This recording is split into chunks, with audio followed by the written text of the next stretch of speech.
আসসালামু আলাইকুম রহমতুল্লাহি ওবরকাতুহু। সম্মানিত দর্শক, আজকে যে বিষয়টি নিয়ে আলোচনা করব সেটি মূলত বাংলাদেশের একটি স্বনামধন্য পত্রিকা।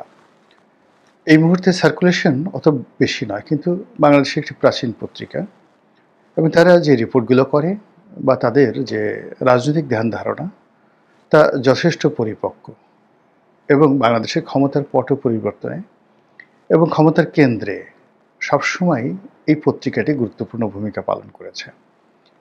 তো সেই পত্রিকার একটি রিপোর্ট, সেই রিপোর্টে জনাব তারেক রহমান সম্পর্কে যে কথাগুলো বলা হয়েছে, ভারত সম্পর্কে যে কথাগুলো বলা হয়েছে এবং ভারত এবং বিএনপির সঙ্গে যে সম্পর্কের টানাপোড়েন তা নিয়ে যে রিপোর্ট করা হয়েছে তা নিয়ে মূলত আজকের আলোচনা করব। আমি যে পত্রিকাটির নাম বললাম সেই পত্রিকাটির নাম দৈনিক ইনকিলাব। প্রতিষ্ঠা হওয়ার পর থেকেই এই পত্রিকাটির বেশ কতগুলো বৈশিষ্ট্য রয়েছে। তারা ইসলামের ধারক এবং বাহক, ইসলামী তাহজিব এবং তমদ্দুন এটাকে ধারণ করার জন্য মূলত এই পত্রিকাটি প্রয়াত বা মরহুম মাওলানা মান্নান সাহেব প্রতিষ্ঠা করেন এবং শুরু থেকে পত্রিকার যে পলিসি, সেই পলিসি অনুযায়ী ইসলামপন্থীদের নিকট পছন্দের ১ নম্বর পত্রিকা। একসময় বাংলাদেশের দ্বিতীয় বৃহত্তম পত্রিকা ছিল, ইত্তেফাকের পরেই ইনকিলাবের অবস্থান ছিল, কিন্তু প্রভাব প্রতিপত্তির দিক থেকে ইত্তেফাকের চাইতে ইনকিলাবের কোনো অংশেই ঘাটতি এবং কমতি ছিল না, সব ক্ষেত্রেই। তো সময়ের বিবর্তনে সার্কুলেশনের দিকে বা অন্য জৌলুসের দিকে ঠিক সেই অবস্থা নেই, কিন্তু ইনকিলাবে যারা চাকরি করেন বা ইনকিলাবের যারা মালিক পক্ষ, তারা এখনও বাংলাদেশের রাজনীতিতে অনেকটা কিংমেকার হিসেবে নিজেদেরকে মনে করেন এবং ক্ষেত্র বিশেষে তারা সেটা করেও আসছেন। এবং অবাক করার ব্যাপার হলো যে তাদের খুবই কম সার্কুলেশন থাকা সত্ত্বেও তারা রাজনীতি সম্পর্কে যে প্রেডিক্ট করে এবং যেভাবে তারা যে দলকে বা সরকারকে সমর্থন করে, আপনি ধরে নিতে পারেন যে তাদের সেই সমর্থনের উপরে কিন্তু সরকারের স্থিতিশীলতা কিংবা কোনো দলকে যদি সমর্থন করেন, বিরোধী দলকে, সেই দলটির ক্ষমতায় আসার যে সম্ভাবনা এটা প্রকট হয়ে ওঠে। যারা প্রথম আলোকে মনে করেন যে তারা একটা এলিট শ্রেণী মেনটেন করেন, তারা ভারতের বা আমেরিকার বা পশ্চিমা যে শক্তিসমূহ রয়েছে তাদের প্রতিভ, এটা যেভাবে সত্য, একইভাবে আপনি যদি আমাদের অভ্যন্তরীণ রাজনীতির যে যেটাকে বলা হয় কিচেন ক্যাবিনেট, যেটাকে বলা হয় প্রাসাদ ষড়যন্ত্র কিংবা প্রাসাদ পলিসি, প্যালেস পলিসি, এখানে কিন্তু প্রথম আলো ঢুকতে পারে না। প্রথম আলো কখনোই গণভবনে, বঙ্গভবনে, তারপরে ক্যান্টনমেন্টের ভিতরে প্রতিষ্ঠার পর থেকে কখনো প্রভাব বিস্তার করতে পারেনি। কিন্তু যেদিন থেকে ইনকিলাব প্রতিষ্ঠিত হয়েছে সেদিন থেকেই এই পত্রিকাটি ক্যান্টনমেন্ট, বঙ্গভবন, গণভবন, সেক্রেটারিয়েট থেকে শুরু করে রাজনীতির একেবারে যাকে বলা হয় অন্দরমহলে পত্রিকার মালিক, সম্পাদক, চিফ রিপোর্টার, অন্যান্য যারা আছেন, যেভাবে তারা অনায়াসে ঢুকে যেতে পেরেছেন এবং সবার সঙ্গে তারা সম্পর্ক স্থাপন করতে পেরেছেন এবং সবাই তাদেরকে প্রয়োজন মনে করেছেন, এটা বাংলাদেশের অন্য কোনো পত্রিকা গ্রুপের এই সুযোগটা হয়নি। এমনকি বাংলাদেশে একসময় সবচেয়ে প্রভাবশালী পত্রিকা ছিল অবজারভার এবং পূর্বদেশ, হামিদুল হক চৌধুরী সাহেবের স্বাধীনতা পূর্ব সময়, কিংবা পরবর্তীতে ইত্তেফাক, নিউ ন্যাশন, রোববার। তো এই পত্রিকাগুলোর ঠিক আমি যে বিষয়গুলোর কথা বললাম ওভাবে কিং মেকার রূপে ইনকিলাবের মতো যেতে পারেনি। তো মাওলানা মান্নান সাহেবের পরে এখন এই পত্রিকার কর্ণধার জনাব বাহাউদ্দিন সাহেব, তো তার সঙ্গে বেগম জিয়ারও যেভাবে ভালো সম্পর্ক ছিল, এখনও আছে, আবার শেখ হাসিনার সঙ্গে তার ওইরকম সম্পর্ক ছিল, শেখ হাসিনার শেখ রেহানার সঙ্গে। তারপর এখন তারেক রহমান সাহেবের সঙ্গে তার যেভাবে ভালো সম্পর্ক আছে, একইভাবে জামাতের আমিরের সঙ্গে তার ভালো সম্পর্ক আছে। কিন্তু এত কিছুর মধ্যে তার পত্রিকার যে এডিটোরিয়াল বা নীতি, এই নীতির উপরে যদি আপনি ভিত্তি করেন তাহলে আপনি বুঝতে পারবেন যে আসলে এই পত্রিকার সঙ্গে বাংলাদেশের চলমান রাজনীতির যে ভবিষ্যৎ এটা আপনি বুঝতে পারবেন যদি আপনি আমার এই কথাগুলো বিশ্বাস করেন এবং ইনকিলাব সম্পর্কে আপনার কোনো ধারণা থাকে। শেখ হাসিনার পতন হবে, একটা সময় শেখ হাসিনার সঙ্গে একেবারে যেটিকে বলা হয় দহরম মহরম সম্পর্ক ছিল ইনকিলাবের। তো ইনকিলাব তখন স্বাভাবিকভাবে একটা পত্রিকা হিসেবে শুধু চলেছে। আওয়ামী লীগের বিরুদ্ধে তারা ওইভাবে শক্ত অবস্থানে যায়নি। এর কারণ হলো শেখ হাসিনার সঙ্গে বাহাদুর সাহেবের একটা ভালো সম্পর্ক ছিল। পরবর্তীতে সেই সম্পর্কটা ভালো ছিল না মন্দ ছিল বা কোন অবস্থা ছিল এটা আমি বলতে পারবো না, কিন্তু শেখ হাসিনার পতনের কয়েক বছর আগের থেকে কিন্তু ইনকিলাব ইন্টেলেকচুয়াল লেভেলে যে রিপোর্টিংগুলো করেছে, ইনকিলাব যেভাবে তাদের যে কানেক্টিভিটি রয়েছে, তাদের পত্রিকা এবং একই সঙ্গে তাদের একটা সংগঠন আছে জমিয়াতুল মুদাসসিরিন, বাংলাদেশের সমস্ত মাদ্রাসার শিক্ষকদের একটি সংগঠন। এটির রাজনৈতিক গুরুত্ব আপনি যেভাবেই দেখেন না কেন, এটির প্রভাব সারা বাংলাদেশে টেকনাফ থেকে তেঁতুলিয়া পর্যন্ত সীমাহীন এবং এখন পর্যন্ত এটি জামায়াতের যে কোনো সংগঠনের চাইতে বা ইসলামের যে কোনো সংগঠনের চাইতে এই সংগঠনটির যে ইফেক্টিভনেস এবং তাদের যে আনুগত্য বাহাউদ্দিন সাহেবের প্রতি, তাদের আনুগত্য সংগঠনের প্রতি, তাদের আনুগত্য ইনকিলাবের প্রতি, এটা বাংলাদেশের দ্বিতীয় নজির নেই। তো সেই দিক থেকে যে আওয়ামী লীগের ইসলামপন্থীদের সঙ্গে যে সম্পর্কটা ছিল, এই সম্পর্কটার ক্ষেত্রে ইনকিলাব হয়তো গুরুত্বপূর্ণ ভূমিকা পালন করেছিল 2010-11-12 সন পর্যন্ত। কিন্তু পরবর্তীতে দেখা গেল 2021-22 সন থেকে এই সম্পর্কটি তলানিতে নেমে আসে এবং এর ফলে কি হলো, ইসলামপন্থীরা ধীরে ধীরে ধীরে ধীরে আওয়ামী লীগের পেছন থেকে সরে যায় এবং ওই সময়টিতে আপনি যদি 21-22-23 সনে ইনকিলাবের রিপোর্ট দেখেন তাহলে আপনি বুঝতে পারবেন যে 2024 সনের যে পরিণতিটা সেটা অনিবার্য ছিল এবং সেটা ইনকিলাব প্রেডিক্ট করতে পেরেছিল। আবার এই যে গত 1 বছর 14 মাসে, তো গত 14 মাসে আমি হঠাৎ করে লক্ষ্য করলাম যে ইনকিলাবের যত রিপোর্টগুলো রয়েছে সব রিপোর্টগুলো হলো একেবারে প্রো বিএনপি এবং বিএনপির দৈনিক দিনকাল যে সার্ভিস মানে বিএনপিকে দেয়নি, তার চেয়ে তো অনেক ভালো সার্ভিস তারেক রহমান সাহেবকে, বিএনপিকে, বাহাউদ্দিন সাহেব এবং তার পরিবার এবং তার এই পত্রিকা দেওয়ার চেষ্টা করেছে। কিন্তু মনে হচ্ছে যে এখানে ইনকিলাব যেভাবে চেয়েছিল বা যেভাবে আশা করেছিল সেই আশার গুড়ে বালি পড়েছে।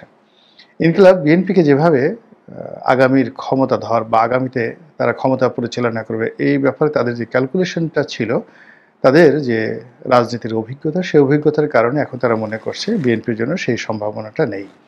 এরই প্রেক্ষিতে অতি সম্প্রতি দেখলাম যে তাদের একটা বেশ লিড নিউজ, সেই লিড নিউজ হলো তারেক রহমান সাহেবকে দিল্লি কোনো অবস্থাতেই ক্ষমতায় আসতে দিতে চায় না, এই ধরনের একটি বক্তব্য। আমি পুরো রিপোর্টটা পড়িনি, হেডলাইনটা শুধু দেখেছি। রিপোর্টে যাই থাকুক না কেন, আমি যেহেতু ইনকিলাবের সেই রিপোর্টিং, তাদের যারা কর্মকর্তা রয়েছেন, সাংবাদিক রয়েছেন, মালিক পক্ষ রয়েছেন, সবাইকে চিনি, ফলে আমি বুঝতে পারি যে সেখানে কি হচ্ছে। তো যে কথাটা তিনি বলার চেষ্টা করছেন যে মিস্টার নরেন্দ্র মোদী দিল্লির যে বিভিন্ন ব্লকগুলো রয়েছে, সেই ব্লকগুলো বিশেষ করে উত্তরপাড়া, দিল্লির যে নর্থ ব্লক, তো সেই নর্থ ব্লক বা নর্থ ইস্ট ব্লক, এরা বিএনপিকে, তারেক রহমান সাহেবকে কোনো অবস্থাতে আস্থায় আনতে পারছেন না। এর কারণটা হলো যে রাজনীতিতে প্রেডিকশন এটা বিরাট ফ্যাক্টর এবং রাজনীতিতে কনসিস্টেন্সি, ধারাবাহিকতা রক্ষা করা একটা বিরাট বিষয়। কমান্ডিং থাকা এবং কমিটমেন্ট থাকা। আপনি জবান দিয়েছেন তো জবান রক্ষা করতে হবে। আপনি দাঁড়িয়ে আছেন তো বাপের বেটার মতো দাঁড়িয়ে থাকতে হবে। কিন্তু সকালে আপনি ডান দিকে হেলবেন, বিকেলে বাম দিকে হেলবেন, সকালে আমেরিকা যাবেন, সন্ধ্যার সময় ইসলামাবাদ যাবেন, বিকেলবেলা বলবেন যে না আমার কোনোটাই দরকার নাই, আমার বাংলাদেশ হলেই চলবে, জনগণ হলেই চলবে, ভোটার হলেই চলবে। আবার একটু পরে মনে হবে না ইউনূসের আনুকূল্য দরকার আছে, তারপরে মনে হবে না এনসিপির সাথে বন্ধুত্ব দরকার আছে। আবার আরেকটা সময় মনে হতে পারে ছোট ছোট রাজনৈতিক দলগুলো সবার সঙ্গেই সম্পর্ক দরকার আছে। এই যে রাজনীতির আনপ্রেডিক্টেবল থিঙ্কিং অ্যান্ড অ্যাটিটিউড, এটা রাজনীতির জন্য একটা ভয়ঙ্কর বিষয়। সাস্টেন করেন এই ধরনের রাজনীতি। ঠিক এই অবস্থায় কিন্তু এরশাদ সাহেবের ছিল। এরশাদ সাহেবের অনেক গুণাবলী ছিল, তার অনেক ভিশন ছিল, অনেক মিশন ছিল এবং তিনি যাকে বলা হয় তার যে লোকদের নিকট থেকে কাজ আদায় করার যে তার কৌশল ছিল, এটা ইউনিক।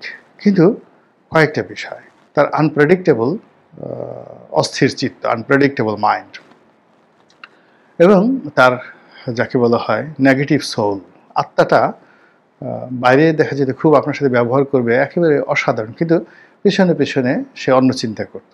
তার আত্মার সঙ্গে, এটাকে মুনাফিকি বলা যাবে কিনা আমি বলতে পারবো না, কিন্তু এটা অনেকেই তার দ্বারা এইভাবে ক্ষতিগ্রস্ত হয়েছে। তার স্ত্রী বিদিশা বলছিলেন, যেদিন বিদিশাকে তালাক দেওয়া হলো, যেদিন বিদিশাকে গ্রেপ্তার করা হলো এবং জেলখানায় বিদিশা গেল, ওই প্রেসিডেন্ট প্যালেস থেকে তাকে গ্রেপ্তার করে নেওয়া হলো। তো জেল থেকে বের হয়ে বিদিশা খুব অবাক হয়ে বললেন যে আজকে আমার জীবনে এতগুলো বিপর্যয় ঘটবে এটা আমি কখনো কল্পনা করিনি। সকালবেলা আমরা একসঙ্গে নাস্তা করেছি, তিনি আমাকে অন্য দিনের মতো আদর করলেন, মাথায় হাত বুলিয়ে দিলেন এবং নিজের হাতে আমাকে নাস্তা খাইয়ে দিলেন।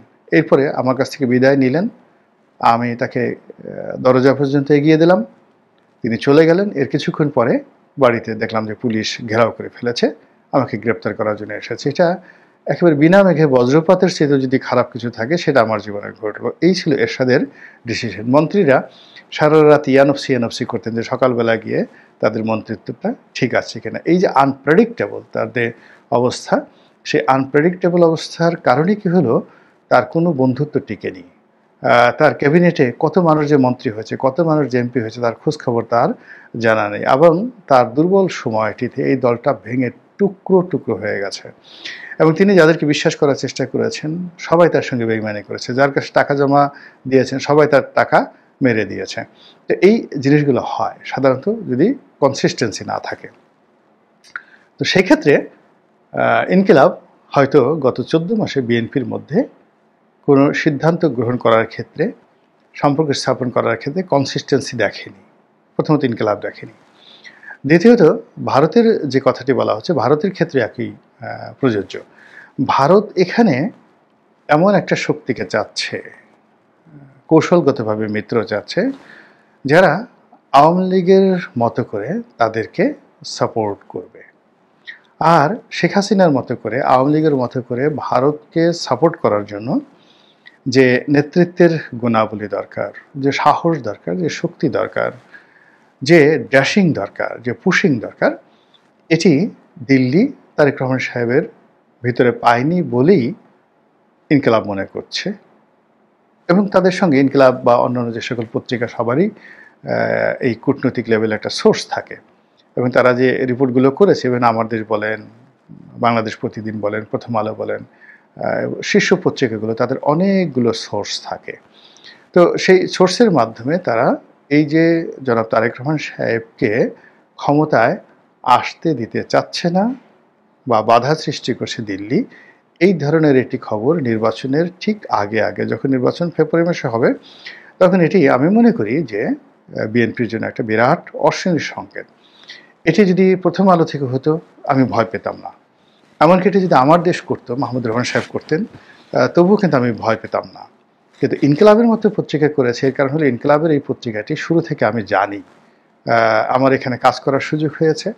তো সেই কাজ করার সুযোগ হওয়ার কারণে আমি এদের কানেক্টিভিটি, এই বিষয়গুলো জানি। তো সেটা বিএনপি যারা কর্তা ব্যক্তি এখনও পর্যন্ত তারা ইনকিলাবের সঙ্গে বসেছেন কিনা, বাহাউদ্দিন সাহেব নামে যে একজন সাংবাদিক আছেন বা সম্পাদক আছেন, এটা বিএনপির কয়জন লোক জানেন বা কী ধরনের সম্পর্ক মেনটেন করেন, এটা আমি বলতে পারবো না। কিন্তু শেখ হাসিনা কিন্তু রাত 2টার সময় যদি বাহাউদ্দিন সাহেব টেলিফোন করতেন বা তার সাক্ষাৎ প্রার্থনা করতেন, শেখ হাসিনা কিন্তু সঙ্গে সঙ্গে রেসপন্ড করতেন। বাহাউদ্দিন সাহেবের যত ব্যক্তিগত সমস্যা, লোন আছে সোনালী ব্যাংকে, তার যা কিছু ছিল, শেখ হাসিনা কিন্তু প্রাণান্ত চেষ্টা করেছেন তার পক্ষ থেকে বাহাউদ্দিন সাহেবকে সর্বোচ্চ সাহায্য এবং সহযোগিতা করার জন্য। তো এইরকম একজন মানুষ, যিনি এরশাদের সাথে ভালো সম্পর্ক ছিল, বেগম জিয়ার সঙ্গে তার খুব ভালো সম্পর্ক ছিল, শেখ হাসিনার সাথে তার ভালো সম্পর্ক ছিল, সঙ্গতি করেন, তিনি তো আশা করবেন তারেক রহমান সাহেব, মির্জা ফখরুল, সালাউদ্দিন সাহেব, তাদের সঙ্গেও তার এরকম একটা সম্পর্ক থাকবে। এবং সেই সম্পর্কটা যদি হয়ে থাকে তাও ভালো, আর যদি না হয়ে থাকে তাহলে তো এই যে ধরনের রিপোর্ট হচ্ছে, এই রিপোর্টগুলো আলটিমেটলি বিএনপিকে অনেকটা পিছিয়ে নিয়ে যাবে। এখন আমার নিজের বক্তব্যের কথা বলি।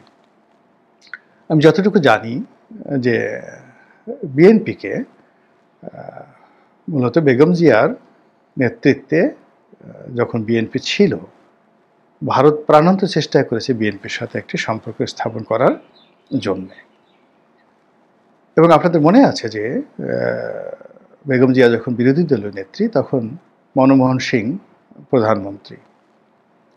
ওই জামানাতে রাষ্ট্রীয় অতিথি হিসেবে তিনি সেখানে গিয়েছিলেন, বেগম জিয়া ভারতে গিয়েছিলেন এবং তাকে একজন প্রধানমন্ত্রীর প্রোটোকল দেওয়া হয়েছিল এবং তাকে রিসিভ করার জন্য, মানে বাংলাদেশের বিরোধী দলীয় নেত্রীকে রিসিভ করার জন্যে স্বয়ং মনমোহন সিং, কংগ্রেসের প্রধানমন্ত্রী, বোঝার চেষ্টা করুন, শেখ হাসিনা ক্ষমতায় বাংলাদেশে আর ওখানে কংগ্রেস ক্ষমতায়, এই অবস্থাতেও তারা বেগম জিয়াকে রিসিভ করার জন্য এয়ারপোর্টে তাদের প্রধানমন্ত্রীকে পাঠিয়েছেন। আর এখন বাংলাদেশের অবস্থা এমন পর্যায়ে চলে গেছে যে একজন উপমন্ত্রী, তাও মহিলা বিষয়ক উপমন্ত্রীকে বিমানবন্দরে পাঠানো হয় শেখ হাসিনাকে রিসিভ করার জন্য। এবং ঘটনা তো আমরা দেখেছি। তো শেখ হাসিনার অল্টারনেটিভ বেগম জিয়াকে দাঁড় করানোর জন্য, বিএনপিকে প্রমোট করার জন্য ভারতের পক্ষ থেকে আন্তরিকতার কিন্তু কোনো রকম ঘাটতি ছিল না।